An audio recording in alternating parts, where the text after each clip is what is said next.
Hello, good afternoon. Welcome to Sight Candy for Wednesday, April 13th. Lorianne, good to see you. Welcome to the space. Wow, yeah, schedule's been kind of crazy lately, so I appreciate all you guys bearing with me, and had to do the show an hour later today. So normally Sight Candy is Monday through Friday, 11:30 a.m. So that is the typical schedule. Today I'm going to be talking to you about the voices. Those illustrious, wonderful voices that we have conversations with from time to time. The name of the article that I wrote for this show is, well, I'm not crazy, but the unicorn in the kitchen said I was just fine. I mean, let's face it, how can a unicorn be wrong, right?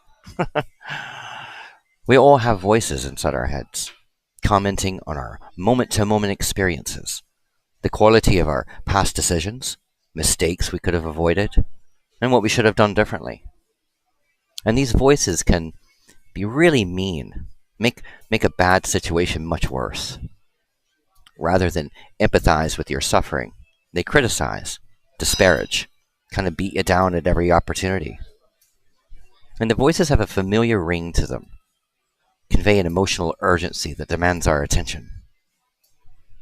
These voices are automatic, fear-based rules for living that act like inner bullies. And they keep us stuck in the same old cycles and hampering our spontaneous enjoyment of life and our abilities to live and love freely. So where do they come from? Well, in psychology, psychologists believe that these voices are residues of childhood experiences, kind of automatic patterns of neural firing stored in our brains and disassociated from the memory of the events that they're actually trying to protect us from. And while having fear-based, self-protective, and self-disciplining rules probably made sense and helped us survive when we were helpless kids, well, at the mercy of our parents, well, they no longer, they're not really appropriate to our lives as adults. And as adults, we have more ability to walk away from unhealthy situations and make conscious choices about our lives and relationships based on our feelings, needs, and interests. Yet in many cases, we're so used to living by these unwritten internal rules that we don't even notice or question them. They become pattern.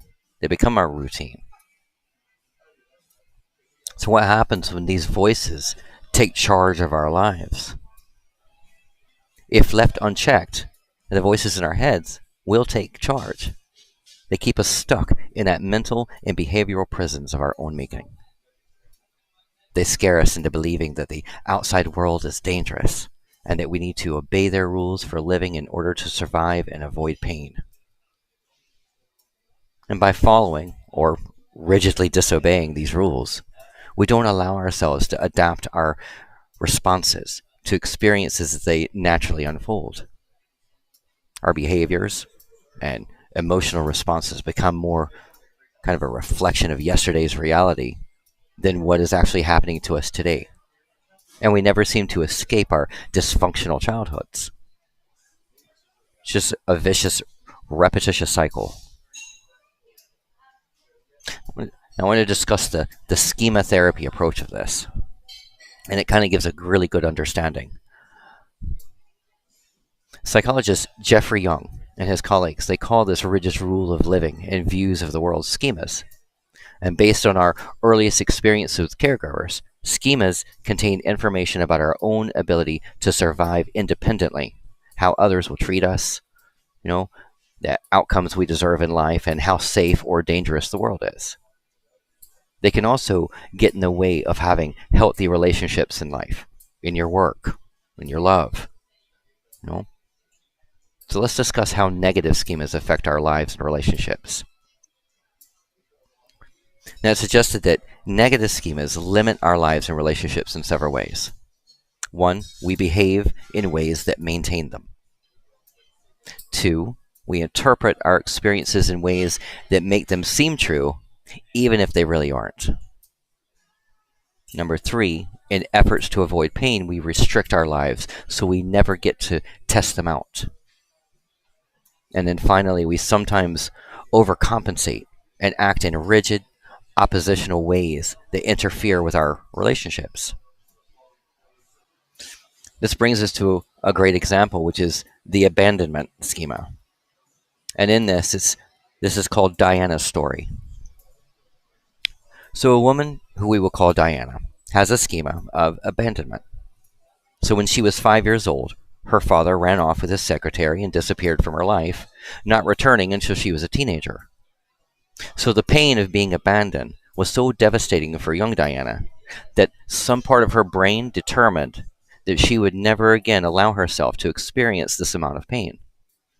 So also, as many children do, she felt deep down that she was to blame. She wasn't lovable enough, or else her father would have stuck around. So a type of defectiveness schema kind of formed in Diana's brain. This happens a lot with children. This happens a lot whenever children experience different aspects, like abandonment or having problems in problems in the home that the child doesn't understand, but is having to try to form this out. Now, once Diana developed this schema, she became very sensitive to rejection, seeing the normal ups and downs of children's friendships and teenage dating as further proof that she was unlovable and destined to be abandoned.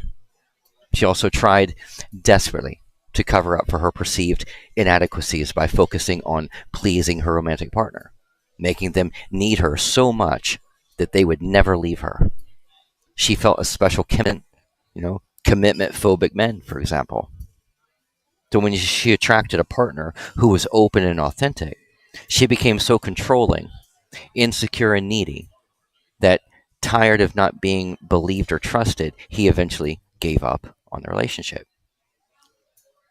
That's the overcompensating portion. Diana's unspoken rule is that it is not safe to trust people and let relationships naturally unfold. That if she relaxes her vigilance for even a moment, the other person may leave. So in an effort to rebel against her schema, she also acted in ways that were opposite to how she felt. So encouraging her partner to stay after work to hang out with his friends in an attempt to convince herself and him that she was ultra independent. This led to chronic anger, feelings of dissatisfaction with her partner's lack of understanding of her needs. So she neither understood nor acknowledged her own role in the cycle. See, in that, it's almost that place where,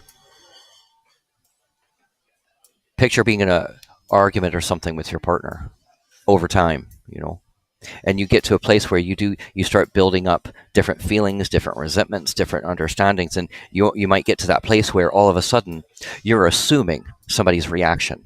You're assuming what somebody's going to say, so you begin to start having the full conversation, full argument in your own brain without ever even communicating actually what's going on with you to your partner. Excuse me. So developing these kinds of schemas, for example, they make it to where you're fighting your own battle, and you're also trying to manipulate situations in your life to protect yourself, but at the same token, you're preventing yourself from actually reaching any level of happiness or understanding inside of yourself, because you're so fixed on fixing yourself that you're going about it in an opposite direction. Very convoluted, very situation. So what can we do? The schema therapy can help Diana and her partner understand how their schemas result in ways of relating to self and others that are repetitive, automatic, rigid, dysfunctional. And by acknowledging and empathetically connecting with her unresolved fears and unmet needs, well, Diana can become more mentally flexible and free. So schema therapy can help to heal couples conflicts and individual problems such as anxiety, depression, personality disorder, grief, and even childhood trauma. And the schema concept help us understand how early childhood events continue to influence adult relationships and mental health issues. So we need to recognize their influence and pay attention to what our automatic inner voices are saying. And when we start doing that, then we can begin to start freeing ourselves from the grip and the repetitive cycles that gets built up inside of us. The voices that we create sometimes, we think on the onset that many times they will come across as being something that's going to help us, that it's our defense mechanism. Those voices are there to protect us. But a lot of times that's not the case. Those voices are there from a negative onset. And we start listening to them though, and it can make us make those bad decisions, make bad choices. It can make us push away people that we actually love. It can make us shut doors that we need to be ripping open. And so by understanding and allowing ourselves to really understand when we've gotten off track and we are starting to listen to those negative voices, that we can stop and make a different cycle in order to start to better understand ourselves so that it helps us understand what it is we're putting into our love life, into our family dynamic, into our friendships, into our work, and all of these things, and we start gaining a better sense of us. We all have a schema. We all, and we have healthy schemas, we have negative schemas, but we all operate in a mental schema of some sort. And those schemas that we have on our own are very unique to us. So, for example, Lorianne, how you think about a problem is going to be very differently than how I think about a problem. What emotions might hit you in something is going to be very different than what emotions may hit me. And so therefore our operation through all of the things and all of the challenges and struggles and stresses and anxieties that we might endure in life, how we deal with it is going to be what kind of healthy schema we are developing inside of ourselves in order to deal with those situations. So that's what I have for you today. If you'd like to come up here and share your thoughts or ask a question on this topic, you're more than welcome. Definitely for everybody listening, thank you so much for tuning in. Psych Candy is typically Monday through Friday, 11:30 a.m. right here on Fireside. For those who are not on Apple, you can actually listen and tune in on YouTube as well. So I want to thank everybody who watches on YouTube. And yeah, we made it to Wednesday, peeps. We got half the week done. And I hope that everybody's having a very blessed and amazing week. And I hope you're able to take the tidbits of these shows. And they're really designed to give you an ongoing fuel system of, one, better understanding yourself, gaining a different relationship with yourself, and how to elevate. We want to elevate ourselves. We want to elevate our life. We want to elevate our love, our happiness, our understanding, our self-care, and better the relationship that you have with yourself, because the relationship you have with yourself is the number one priority, first and foremost. Because if you don't have that, well, you're going to have a lot of hiccups in most every other area of your life. All right, guys, thank you so much. Thank you for being here. Lorianne, thank you for being here. And until next time, be happy, be healthy.